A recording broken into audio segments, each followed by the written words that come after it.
Ladies and gentlemen, what's going on? Welcome back to the predictions and breakdown. Today we're taking a look at UFC Fight Night, Charles Olivera versus Mateus Gamrot, which is taking place tomorrow, Saturday the 11th, starting at 4 p.m. Eastern Standard Time. This is a little bit late, I understand, but we're going to get it done. We're going to start off with the early prelim and with the main event. Let's get right into it and go on. If you guys are looking for a betting companion for the live card as well, I got that tomorrow. There you go. It will be on the same channel. We got Simon Olivera versus Luan Lacerda. I'm going with Simon Olivera plus 3.5, which is sitting at like plus 135 or something on the betting side. Luan Lacerda hasn't fought in 2.5 years, and I'm not exactly impressed with what he's left on the table. A fight against Cody Stamann, a fight against Damon Blackshear where you got ragdolled and beat the fuck up on the ground. It gives me a lot of concern and a lot of worry, especially for a guy who's going to be fighting Simon Olivera, who's fighting at 135. And, you know, he did miss weight by almost 10 pounds. He's coming in as a pretty big weight bully here. And I'm not sure if Luan Lacerda is going to be able to play his grappling game that he's really known for. And the thing is, Simon Olivera is a really good jiu-jitsu player as well. Majority of his wins come by submission himself. And it's going to be really up to Luan Lacerda to try and force the pace on him and try and put on a pace that he falls and crumbles apart to, which he did against David Martinez in the first round. Daniel Marcos put on a pace on him and got him knocked out 3 years ago. And then, you know, to Tony Gravely, almost 4 years ago, which is insane. He lost that fight as well after getting invited from the Contender Series, which again is still ridiculous to me that he's even inside the UFC. But in my opinion, both these guys should not be inside the UFC. Simon Olivera after this fight will not be in the UFC due to the weight miss. I'm almost 100% guaranteeing unless he gets a highlight reel knockout, he will not be invited back into the UFC roster. And I'm going to be looking at Simon Olivera plus 3.5. Knows this is all he got. 5'4", a little bit short, but he's built quite well. 72 inches of reach. He's got some frame, and he's going to be looking to push a pace on Luan Lacerda and try and get that dog victory. I'm going to go with Simon Olivera to try and just hold on to his UFC tenure a little bit longer, which, you know, low percentage chance. We'll see. Next in the prelims, Julia Pelostri versus Karolina Kowalskiewicz or Kowalskiewicz. I'm just gonna call her Karolina. That's all I'm gonna do. All right. Julia Pelostri. We're going with a submission or decision, which is probably sitting at minus 275. Karolina sucks. She's terrible. She hasn't looked good in her last two fights. Denise Gomes was just beating the hell out of her on the feet, which is, I mean, understandable. Gomes, really good boxer, really solid in that short range. Yasmin Lucindo beat her up as well. She hasn't really had a good win on her record, in my opinion, since Vanessa Demopoulos, and that was mostly because of the grappling and just really forcing a pace on Vanessa that she can't keep up with. In majority of her fights, she kind of gasses out pretty quick, and she doesn't really have a really good mental game. She kind of gives up. Julia Pelostri here, again, kind of shit. Not very good. In my opinion, honestly, if you're betting this, I would probably stick towards Karolina plus 3.5. I'm not really sure if Julia is going to be able to get it done. Karolina is a solid underdog to take. She is almost 40 years of age, so that does play a major role into what, you know, is going to be going on inside this fight. She's going to gas out early, but she does have a very complete set of mixed martial arts. She's not bad. Losing to Josephine Knudsen and losing to Lupita Godinez and a split decision over Corey McKenna that arguably could go the other way. I'm a little bit worried with Julia Pelostri and her record and just what she's shown inside her last 3 fights, especially since being invited into the Contender Series, or from the Contender Series, after being Patricia Alugis, who barely fights anymore, really. She just won against Naina Silva, but she hasn't even fought since that Contender Series loss, and she got a shitty win. Like, it's against a girl who's 3-4. What are we doing here? Anyway, excuse me. We're gonna go with Karolina plus 3.5, probably good. Over 2.5 rounds probably is where you're sitting at. But again, 40 years of age is a bit of a problem. But when you're looking at Julia Pelostri's record, can you really blame it?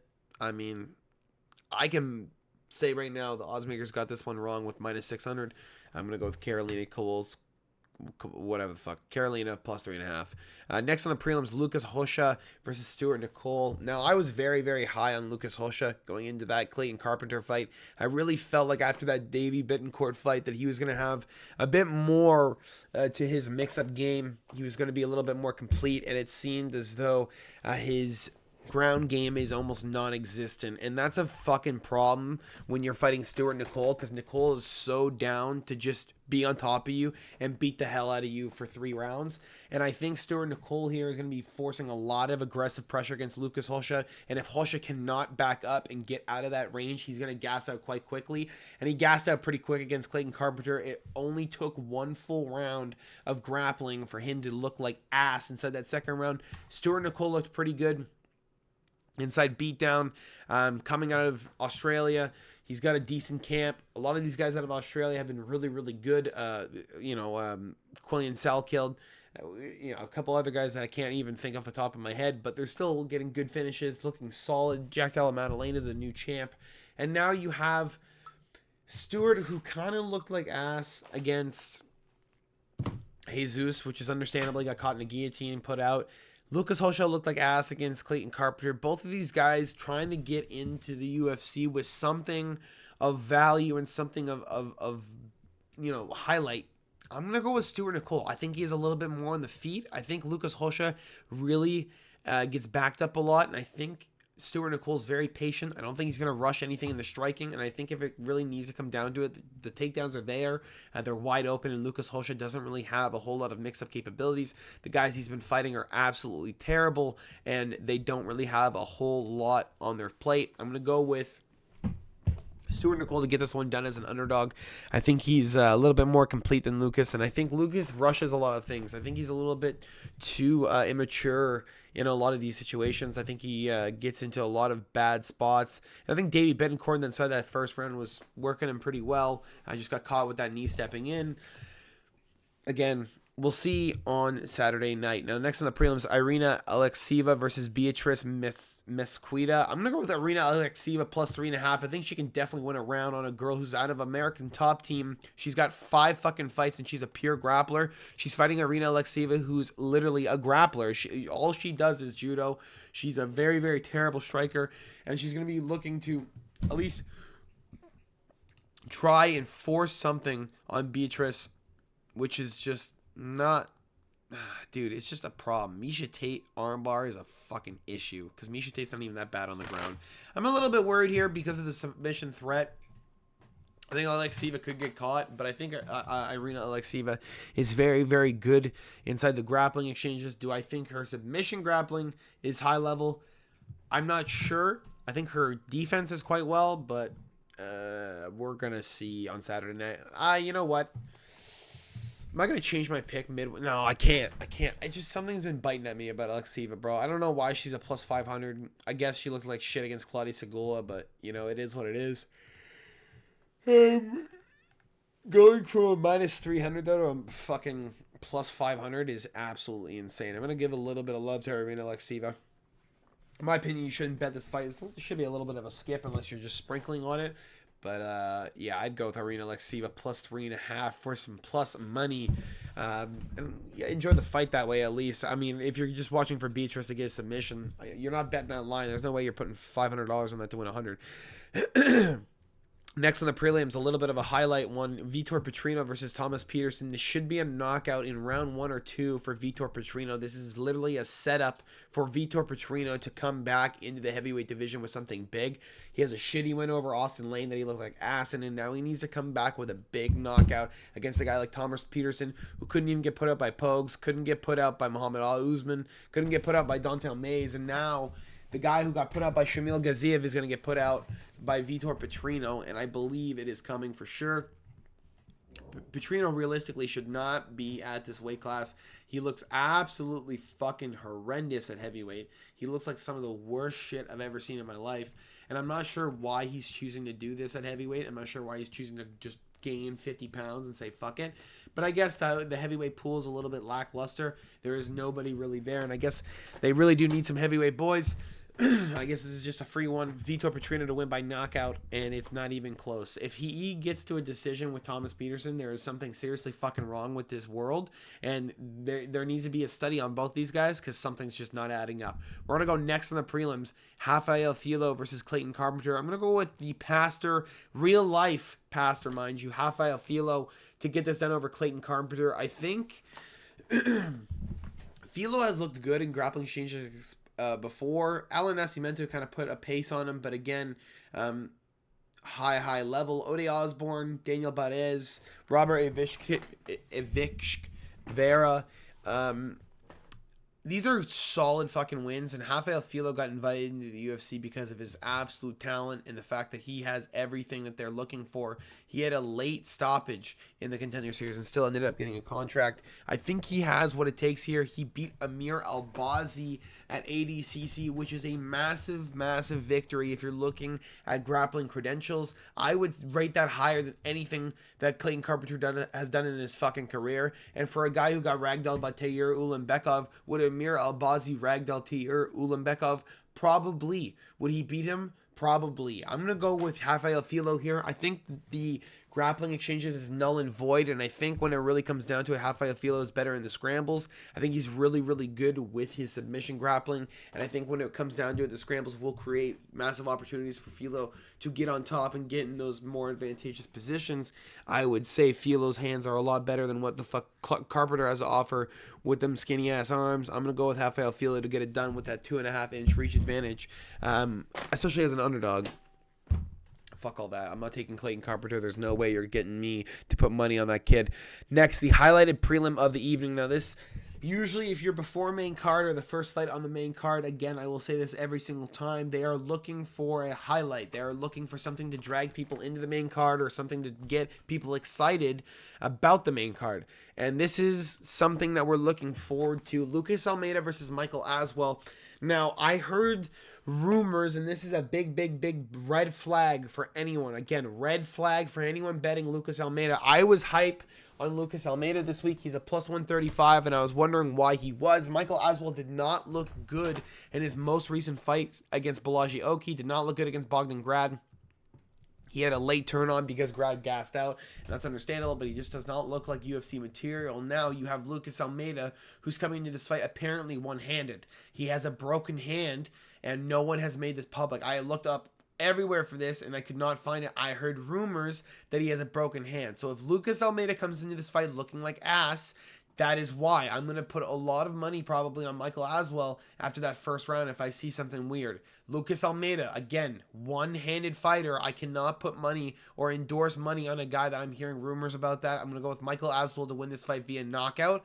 I think this is just a fight that they're loading up. Again, I would have picked Lucas Almeida to win by decision. I think Michael Aswell is very tanky. This guy can take shots very well, and he does not back down from anything. But again, Michael Aswell by knockout is probably where we're sitting here. 25 years of age. He is 3 inches less on the height, 2 inches less on the reach, but he does have 2 hands. And we're going to go with Michael Aswell to get this done for his first UFC victory. Again, if he does not have a broken hand, Lucas Almeida will beat the fuck out of Michael Aswell. I'm telling you right now. If this is just a ploy for people to back out of putting money on Michael or Lucas Almeida, you did it pretty fucking well, because I am not putting money on Lucas Almeida, who just lost to Danny Silva split decision. Couldn't even make it that clear, even though I thought he won. Couldn't make it clear enough with 2 fucking hands and nasty ass boxing that you won that fight. One-handed, I can't trust you. Michael Aswell, the Texas kid, will get it done. Now, to start off the main card, Ricardo Ramos versus Khan Ofli. They are looking for a finish in this fight, and I think Khan Ofli can get it done by submission. I think Ricardo Ramos has been exposed on the ground multiple times. The guillotine choke has been in there for Charles Jourdain. Julian Erosa has grabbed onto it as well, and I think Khan Ofli will do something similar. I think he will grab onto it. He will jump something. He got Rody Rhodes in it. He can definitely get Ricardo Ramos in it. He's the smaller guy. Ramos going for a takedown. He rips on that guillotine, jumps in the air. He's not getting Khan Ofli off of him. He will not scrape him off of him. He's got a nasty-ass guillotine, and he will hold on to that until you get put out. I'm going to go with Khan Ofli plus 3.5 at a minus 120. I think Ramos does not have it in him anymore to get a finish. I think he's looked like shit for years. Only getting a finish over Danny Chavez 3 years ago. Bill Algeo, decision 4 years ago, and Eduardo Garagori 6 years ago. I cannot in good faith, and a guy who beat Josh Kulabout with a split decision, eat my fucking dick. Ramos lost that fight too, in my opinion. He's on a 4-loss streak. He's fighting Khan Ofli, who's a new guy. He's a little bit more hungry. He is a little bit older, 2 years older. He is a shorter fighter, but I think he's got what it takes to take on someone like Ricardo Ramos. He's got the matchup capability. He's got the skills, and he's got the submissions to put Ramos out. Let's go with Conor, hopefully to get at least a round over Ricardo Ramos plus 3.5. It is easy money, boys. It seems easy. I'm hoping it's fucking easy. Next on the main card, Jonathan Diniz versus Mario Pinto. Now, a lot of people are taking Mario Pinto. A lot of the money is moving on Pinto. A lot of the fight night predictions are on Pinto. I'm telling you right fucking now, I am not taking Mario Pinto. Not a fucking chance. Not a chance. A guy who just beat Alvin Hins, by the way. I don't care if it's a decision. A guy just beat Alvin Hins, who's knocking out everyone inside the LFA. A guy who beat Austin Lane with a knockout. A guy who beat Carl Will. Again, Austin Lane's ass. It doesn't matter. Eduardo Neves inside the Contender Series. He was able to get Carl Williams. Marcin Tybura beat the fuck out of him. That's fine. But this is not Marcin Tybura. This is Mario Pinto. This is a guy who lost the first round to Austin Lane. I want that known to everybody betting this fight. He lost the first round to Austin Lane and just tagged Austin Lane inside the second round because Lane was a little bit gassed. I'm telling you right now, a guy who lost to Austin Lane is not winning 2 rounds on fucking Jonathan Diniz. And he is probably not going to be able to knock out Jonathan Diniz. Mario Pinto is a guy who looks like half shit, okay? He looked kind of like ass against Austin Lane inside that first round. Didn't look that good inside the second round. He just got him with a good shot. Just had a little bit of an explosion. If Jonathan Diniz backs up, he's not getting hit with that. And Mario Pinto here is probably going to move to a favorite. I'm going to say bet the side of Jonathan Diniz. Excuse me, to win by knockout. This fight is not going the distance. Jonathan Diniz will probably tag him inside the third round. Pinto does not make it deep in fights very often. And when he does, he looks absolutely terrible. He does not look good. I'm telling you right now, this guy is ass. Jonathan Diniz has fought kickboxing for a long time. He's a glory kickboxer. His rounds are his thing. Literally, volume and rounds is his thing. Cardio and rounds is his thing. That's all he does, is cardio and rounds. Mario Pinto is not like that. He's looking for a finish 24/7. Diniz is literally trying to just get to the bell and win on points. Give me Jonathan Diniz to win via knockout or decision, just in case he does not get that knockout that we're looking for. Now, next on the main card, this one we have to talk about for like half a second. Vicente Luque versus Joel Alvarez. Joel Alvarez is going to win by knockout, and Vicente Luque is going to just curl up in a fucking ball and give up. Joel Alvarez is just going to finish him literally however he wants. Literally, no matter what he chooses to do, he will get it done. Vicente Luque's only chance is like slipping and getting into a fucking scramble and getting a Darce. That's the only way he's going to tag Joel Alvarez whatsoever. Joel Alvarez is taller than him. He's longer than him. He's bigger than him. He's stronger than him. He's literally everything. He is the new blood of the UFC, even though he's only a year younger. He's going to maul the fuck out of Vicente Luque. I promise you right now, Joel Alvarez does not make it out of the first round with Vicente Luque. It is over. It will be so easy for Joel. It's not even funny. Vicente Luque is going to get dropped. He's going to get put out. He's been hurting ever since that brain bleed that he had. He looked a little bit shinny against Joaquin Buckley. And let me tell you right now, Alvarez is just going to blitz him, run at him, and get it done early. Give me Joel Alvarez to win under 1.5 rounds against Vicente Luque, who hasn't looked the same since that injury. And we're going to go with Joel Alvarez to just get it done by a mauling and look good doing it. Vicente Luque, again, I can't in good faith choose this guy anymore. Looked like shit against Buckley, Kevin Holland, Jeff Neal. Oof. Punches are not his strong suit. Co-main event of the evening, Deiveson Figueiredo versus Montel Jackson. I'm going with Deiveson Figueiredo plus 3.5. There's no way in my head that Montel Jackson wins 2 rounds or all three rounds over Deiveson Figueiredo, the former flyweight champ of the world. I am, one of the best flyweights ever. Moving up, trying to cement his legacy, trying to get that belt at bantamweight, and he's kind of doing a good job right now. Montel Jackson having a quick knockout over Damon Blackshear, having a good win over Daniel Marcos. And now he's moving on, looking better and better as his career goes on. But again, Daniel Marcos, a little bit of a question mark in that career. Deiveson Figueiredo here is a huge test for Montel Jackson. This is going to be the proof in the pudding. This is going to be a, what's the word I'm looking for here? This is like do or die for Montel Jackson. This is a breakthrough. This is really a breakthrough. If he breaks this barrier, he's in the top 10 right away. And that's a huge win for Montel Jackson. But Deiveson Figueiredo fighting only the best of the best. I'm going to go with Montel Jackson getting beat here. I think the underdog side of Figueiredo's got a lot of value on it, and I think the fact that Montel Jackson's going to be probably overestimating or at least be a little bit, I don't know, it feels like he's going to come in here cocky and just get caught. Jason Figueiredo is so nasty on the ground, bro, with his submissions. I'd be very fucking careful if I was Montel Jackson. And he was able to piece up Cheeto Vera. And if we're being honest, if Cheeto Vera is taking on Montel Jackson, we're taking Cheeto all day. I'm going to go with Deiveson Figueiredo to get it done. And hopefully he has a good time doing it. Now we're going to have the main event of the evening. If you guys did enjoy this so far, make sure to drop a like and subscribe. If you have not already, we have the main event tomorrow live streamed. We have a full fight companion. If you guys want to watch it, come and you're free to watch for free. We don't stream the fights. You have a little bit of audio, though. You'll hang out with me and do some bets. We got Charles do Bronx Olivera versus Mateus Gamrot. We're going to go with do Bronx. I know a lot of the money's on do Bronx. A lot of people are saying stay away. Mateus Gamrot is the way. I'm going to tell you right now, he's not the way. Do Bronx, I'm a little bit worried because of the knockout against Ilia Topuria. He literally just got knocked out recently, and that's a big fucking problem. Do I think Gamrot has big punching capabilities? No, I actually really don't. Do I think he has one punch knockout power? No, I actually don't. I don't think he does, and I think this is why the fight is so good for Charles Oliveira, because this is going to be more of a grappling match than it is anything. And Gamrot may feel like the striking is going to be the advantage because of the fact that Charles has just been knocked out recently. But I'm going to tell you right now that Charles probably gets knocked out in practice all the fucking time. Not as bad as Ilia Topuria knocked him out, but I'm going to tell you right now that Gamrot getting anywhere close to Charles Oliveira is a big fucking no-no, and Oliveira is going to grab up something really quickly, and he's going to get him in a submission or a Darce or whatever the fuck, because Oliveira is one of the scariest finishers inside the entire UFC. He has no quit in him, and he's willing to brawl for all 5 rounds no matter what. I'm going to go do Bronx Oliveira to get it done via finish. I think Mateus Gamrot's in for a long fucking haul, and I think if Oliveira wants to win this fight, he's going to need to get a finish over Gamrot. Gamrot will be relentless with the takedowns, and I think Oliveira will be very active from the bottom as he always is, trying to win those rounds no matter what. He's on the back or he's on top.